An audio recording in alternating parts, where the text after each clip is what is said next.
আসসালামু আলাইকুম প্রিয় ছাত্রছাত্রীবৃন্দ, চুকনগর কলেজ অনলাইন ক্লাসের পক্ষ থেকে সকলকে গার্হস্থ্য বিজ্ঞান প্রথম পত্রের অনলাইন ক্লাস স্বাগত ও শুভেচ্ছা জানাচ্ছি। আমি রোকসানা কোনো প্রভাষক, গার্হস্থ্য বিজ্ঞান, চুকনগর কলেজ, ডুমুরিয়া, খুলনা।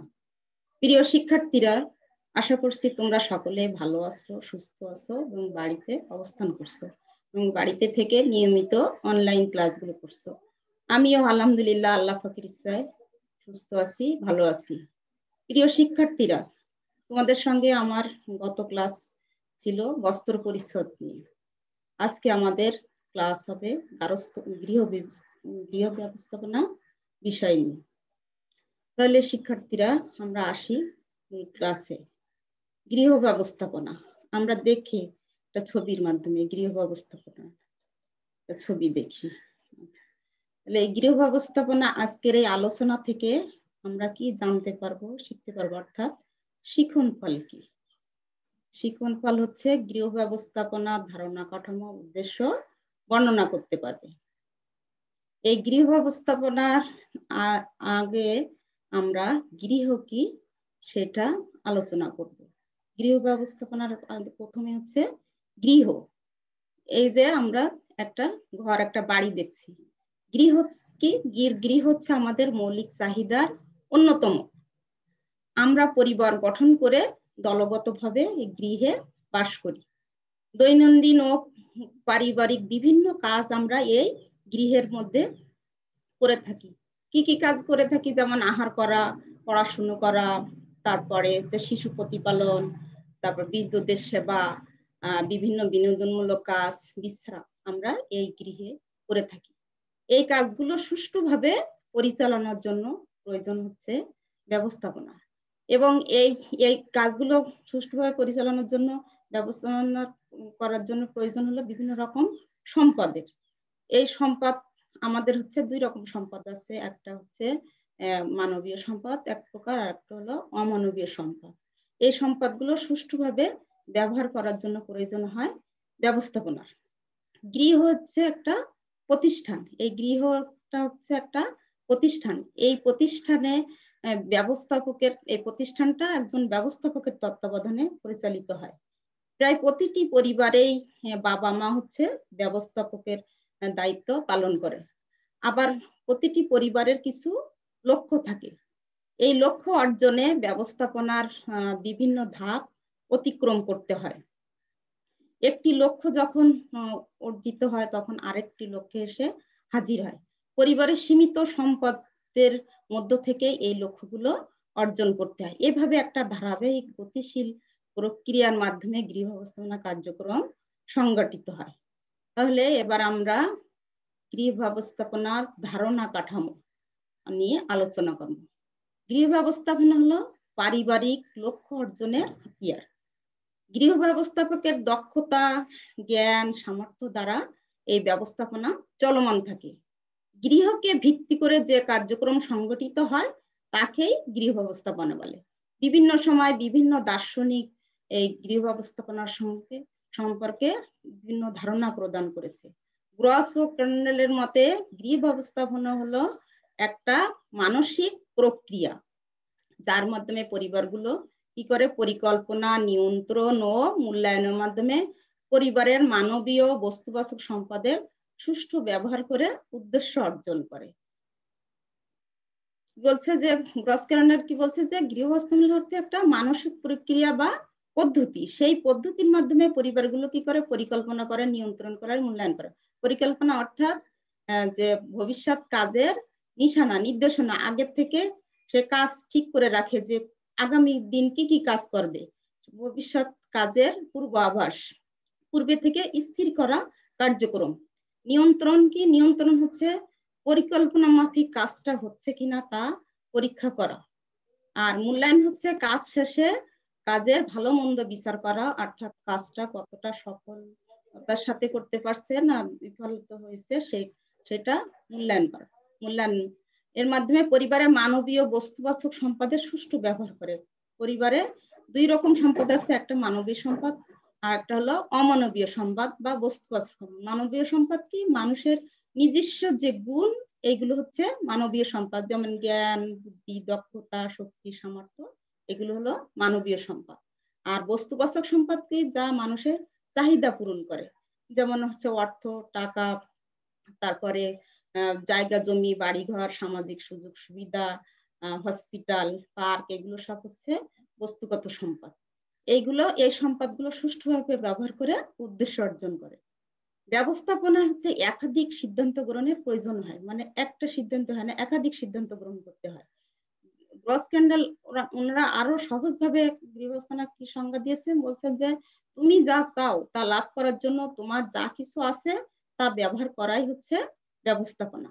তুমি যা চাও মানে তোমার যে লক্ষ্য আছে সেই লক্ষ্যটা অর্জন করার জন্য তোমার যা কিছু, তোমার কি আছে, তোমার হচ্ছে দুই রকম সম্পদ আছে, মানবীয়, বস্তুবাচক সম্পদ। সেই সম্পদ ব্যবহার করাই হচ্ছে ব্যবস্থাপনা। মার্কিন বিজ্ঞানী কলেন নিকেল ও জ্যামই ডরসি গৃহ ব্যবস্থাপনাকে পারিবারিক জীবনের প্রশাসনিক দিক বলেছেন। তারা বলেন যে পারিবারিক লক্ষ্যসমূহ অর্জনের জন্য মানবীয়, বস্তুবাচক সম্পদের ব্যবহারে পরিকল্পনা, সংগঠন, নিয়ন্ত্রণ ও মূল্যায়ন করাকে এক কথায় গৃহ ব্যবস্থাপনা বলে। এরপরে রাইস গৃহ ব্যবস্থাপনাকে অর্থনৈতিক দৃষ্টিভঙ্গির আলোকে বিশ্লেষণ করেন। তিনি বলেন যে পরিবার চাহিদার পরিতৃপ্তির জন্য, মানে পরিবার তার চাহিদা মেটানোর জন্য বিভিন্ন পদ্ধতির মাধ্যমে, বিভিন্ন পদ্ধতি যে ব্যবস্থাপনা পদ্ধতি, পরিকল্পনা, সংগঠন, নিয়ন্ত্রণ, এগুলো বিভিন্ন পদ্ধতির মাধ্যমে সম্পদের যে মানবীয়, বস্তুবাচকদের দুই রকম সম্পদ আছে, সেই সম্পদকে উৎপাদন ও ভোগের কাজে লাগিয়ে পারিবারিক কল্যাণ সাধন করাই হচ্ছে গৃহ ব্যবস্থাপনা। এরপর আসছে গৃহ ব্যবস্থাপনা, গ্রস প্রদত্ত গৃহ ব্যবস্থাপনার ধারণা কাঠামো। গ্রস যে সংজ্ঞাটা দিয়েছে সেই সংজ্ঞাটা একটা ধারণা কাঠামোর সাহায্যে দেখানো, ব্যাখ্যা করা হলো। আমরা দেখি গৃহ ব্যবস্থাপনার ধারণা কাঠামো। বলছে যে এই যে ধারণা কাঠামো দিয়েছে, গৃহ পরিচালনা হলো একটি মানসিক প্রক্রিয়া। এর পরিচালনা কি করতে হবে, পরিকল্পনা, নিয়ন্ত্রণ, মূল্যায়ন। এই পরিকল্পনা, নিয়ন্ত্রণ, মূল্যায়ন পারিবারিক সম্পদ ব্যবহারের জন্য এগুলো ব্যবহার করা হয়। যে পারিবারিক সম্পদ কি কি, বস্তুগত সম্পদ আর বস্তুগত ও মানবীয় সম্পদ। বস্তুগত অর্থ এটা হলো বস্তুগত সম্পদ, আর শক্তি সময় এটা হলো মানবীয় সম্পদ। এরপর সে হচ্ছে উৎসাহ, পারদর্শিতা, সমাজের প্রদত্ত সুযোগ সুবিধা, এটাও হচ্ছে বস্তুগত বা অমানবীয় সম্পদ। জ্ঞান, দক্ষতা, এটা হচ্ছে মানবীয় সম্পদ। এই সম্পদ ব্যবহার করে পারিবারিক লক্ষ্য অর্জন করে। এটা হচ্ছে গ্রস প্রদত্ত গৃহ ব্যবস্থাপনার ধারণা কাঠামো। এরপরে আসছে গৃহ ব্যবস্থাপনার উদ্দেশ্য। গৃহ ব্যবস্থাপনার কর্মক্ষেত্র হচ্ছে জীবনব্যাপী। এই গৃহ ব্যবস্থাপনা কর্মক্ষেত্র মানে শুধু গৃহের ভিতরে সীমাবদ্ধ নয়, গৃহের বাইরে এর পরিধি বিস্তৃত। বর্তমান বিশ্বায়নের যুগে যে পরিবর্তনের প্রভাব, সেই প্রভাব পরিবার ও সমাজের কে প্রভাবিত করছে। গৃহ ব্যবস্থাপনার উদ্দেশ্যগুলো গৃহ ব্যবস্থাপনা বিষয়ে নিহিত রয়েছে। গৃহ ব্যবস্থাপনার 1 নম্বর উদ্দেশ্য কি, মূল্যবোধ লক্ষ্য নির্ধারণ করা। ব্যক্তিগত পারিবারিক জীবনে মূল্যবোধ প্রতিষ্ঠা করা এবং মূল্যবোধের পরিপ্রেক্ষিতে লক্ষ্য নির্ধারণ তা বিশ্লেষণ করা। 2 নম্বর হলো পরিবেশের ভারসাম্য রক্ষায় সচেতন হওয়া, এটাও গৃহ ব্যবস্থাপনার উদ্দেশ্য। আর এই পরিবেশের ভারসাম্য রক্ষায় সচেতন হওয়ার জন্য কি করতে হবে, পরিবেশের ভারসাম্য রক্ষায় সহায়ক ভূমিকা আমাদের পালন করতে হবে। এই সহায়ক ভূমিকা পালন করার জন্য কি করতে, দূষণমুক্ত পরিবেশ গড়ে তোলা। পরিবেশটা যাতে দূষণমুক্ত থাকে সে ব্যাপারে আমাদের সচেতন হওয়া এবং প্রাকৃতিক দুর্যোগ প্রতিরোধে কার্যকর ভূমিকা গ্রহণ করা। প্রাকৃতিক দুর্যোগ যাতে প্রতিরোধ করা যায় সেই ভূমিকা, কার্যকর ভূমিকা গ্রহণ করতে হবে। সম্পদের সুষ্ঠু ব্যবহার, আমাদের যে সম্পদ আছে সেই সম্পদগুলো যাতে সুষ্ঠুভাবে ব্যবহার করা যায় সেই ব্যবহারে নিশ্চিত করা এবং লক্ষ্য অর্জনের ক্ষেত্রে সেই সম্পদকে দক্ষতার সাথেও কার্যকরভাবে ব্যবহার করা ও সম্পদ ব্যবহারে মিতব্যয়ী হওয়া, যাতে সম্পদটা অপচয় হয়, নষ্ট না হয়, সেই জন্য সম্পদ ব্যবহারে আমাদের মিতব্যয়ী হতে হবে। এটা হোক গৃহ ব্যবস্থাপনার উদ্দেশ্য। গৃহ ব্যবস্থাপনার 4 নম্বর উদ্দেশ্য হচ্ছে গৃহ ব্যবস্থাপনার স্তর বা পদ্ধতি সম্পর্কে ধারণা গঠন। মানে গৃহ ব্যবস্থাপনার যে স্তর বা গৃহ ব্যবস্থাপনার যে পদ্ধতি আছে সেই পদ্ধতিগুলো আমাদের জানতে হবে। কি কি পদ্ধতি আছে গৃহ ব্যবস্থাপনার? বিভিন্ন পদ্ধতি হচ্ছে পরিকল্পনা, সংগঠন, নিয়ন্ত্রণ ও মূল্যায়নের মাধ্যমে মানবীয় ও বস্তুবাচক সম্পদ ব্যবহারে সচেতন হওয়া। যে 2 প্রকার সম্পদ আছে সেই সম্পদ ব্যবহারে সচেতন হওয়া। 5 নম্বর হচ্ছে সময় ও শক্তি সম্পর্কে ধারণা গঠন। এটাও গৃহ ব্যবস্থাপনার উদ্দেশ্য। সময় ও শক্তি ব্যবস্থাপনার গুরুত্ব অনুধাবন করে, মানে সময় শক্তি ব্যবস্থাপনার গুরুত্বটা বুঝতে হবে এবং সময় ও শক্তি ব্যবহারে সচেতন হওয়া, যাতে সময় ও শক্তি ব্যবহারে সচেতন, বেশি সময় নষ্ট না হয়, মানে অতিরিক্ত শক্তি খরচ না হয়, সেই জন্য সময় শক্তি ব্যবহারে সচেতন হতে হবে। তারপরে 6 নম্বর হচ্ছে ক্লান্তি হ্রাস করা। ক্লান্তি হ্রাসের উপায় উদ্ভাবন করতে পারে, কিভাবে কাজ করলে ক্লান্তি কম হয় এবং কাজ সহজকরণ পদ্ধতি অনুসরণ করা। কারণ কাজ সহজকরণ পদ্ধতি অনুসরণ করলে মানে কাজে ক্লান্তি কম আসে। যেমন কাজ করার ক্ষেত্রে যদি কাজের জায়গা জিনিসগুলো থাকে, সরঞ্জামাদি থাকে, তাহলে হয়তো ছোটাছুটি করা লাগে না, এতে কি মানে শক্তি কম ব্যয় হয়। তারপরে সঠিক দেহ ভঙ্গিমায় যদি কাজ করা হয় তাহলে শক্তি কম খরচ হয়। যেমন ঘর মোছার ক্ষেত্রে যদি দাঁড়িয়ে মপ দিয়ে ঘর মোছা হয় তাহলে শক্তি কম ব্যয় হয়। আয় ব্যয় ও বিনিয়োগ সম্পর্কে সচেতনতা বৃদ্ধি। অর্থ ব্যবস্থাপনার মধ্যে আয়ের সাথে সঙ্গতি রেখে ব্যয় নির্ধারণ করা, মানে আয় অনুযায়ী ব্যয় করা এবং আয় বৃদ্ধির উপায় উদ্ভাবন করা, মানে কিভাবে আয় বৃদ্ধি করা যায় সে সম্পর্কে উপায় উদ্ভাবন করা। কিভাবে পরিবারের আয় বৃদ্ধি করা যায়, যেমন যদি বাড়িতে শাকসবজি লাগানো যায় কিংবা হাঁস মুরগি পালন করা যায়, তাহলে এর থেকে পরিবারের আয় বৃদ্ধি হয়। কিভাবে পরিবারের চাহিদাও মেটে, আবার সেই ফল বা সবজি কিংবা হাঁস ডিম যদি মাংস বিক্রি করে সেখান থেকেও যে অর্থ পাওয়া যায় সেটা পরিবারের আয় বৃদ্ধির সহায়ক হয়। বর্তমান যুগে পরিবার একটি অর্থনৈতিক একক হিসাবে কাজ করে। পরিবারের আয় ব্যয় ও বিনিয়োগ দেশের অর্থনীতিতে গুরুত্বপূর্ণ ভূমিকা রাখে। সঞ্চয় সম্পর্কে সচেতনতা বৃদ্ধি, সঞ্চয় সম্পর্কে জানতে হবে, সঞ্চয়ের প্রকারভেদ জেনে সঞ্চয়ে উৎসাহিত হতে হবে।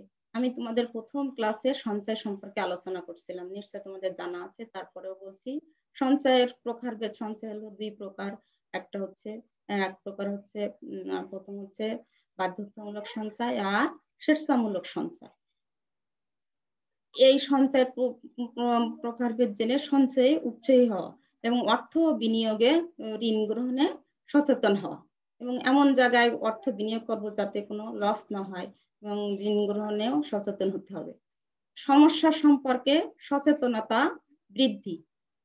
সমস্যা সম্পর্কে সচেতনতা বৃদ্ধিকে দৈনন্দিন জীবনে বিভিন্ন সমস্যা স্বরূপ উদ্ঘাটন করতে, মানে কি কি সমস্যা আসে সে সমস্যাগুলো বুঝতে হবে, জানতে হবে এবং তার সমাধানে সচেষ্ট এবং কিভাবে সমাধান করা যায় সেভাবে সচেষ্ট হতে হবে। 10 নম্বর হচ্ছে পরিতৃপ্তি বিধান করা। পরিবারের সব সদস্যদের শারীরিক, মানসিক, সামাজিক, আর্থিক নিরাপত্তা ও পরিতৃপ্তি যাতে পায় সেটা ঠিক করা। আসবাবপত্র সম্পর্কে সঠিক ধারণা গঠন। আধুনিক জীবনযাত্রার সাথে সঙ্গতি রেখে, মানে আধুনিক জীবনযাত্রার সাথে মিল রেখে আসবাবপত্র আসবাবপত্র ঠিক করতে হবে এবং বিন্যাস এবং সজ্জায়ও খেয়াল রাখতে হবে এবং সেগুলো সেই আসবাবগুলোর যত্ন ও রক্ষণাবেক্ষণে পারদর্শিতা অর্জন করতে হবে। আধুনিক আসবাব জীবনযাত্রার সাথে সঙ্গতি রেখে কোন ধরনের আসবাব, যেমন হচ্ছে বহুমুখী আসবাব ব্যবহার করতে হবে। বহুমুখী আসবাব ব্যবহারের সুবিধা কি, যে ঘরের জায়গা বাঁচায়, একই আসবাবের বহুবিধ ব্যবহার। যেমন পড়ার টেবিল, ডাইনিং টেবিলকে আমরা ডাইনিং খাবার টেবিল হিসেবে ব্যবহার করতে পারি, আবার হচ্ছে পড়াশোনার কাজেও ব্যবহার করতে পারি, আবার হচ্ছে আয়রন, এখানে টেবিলে আমরা আয়রন করার কাজেও ব্যবহার করতে পারি। গৃহ পরিকল্পনা ও নির্বাচনে সচেতন হওয়া।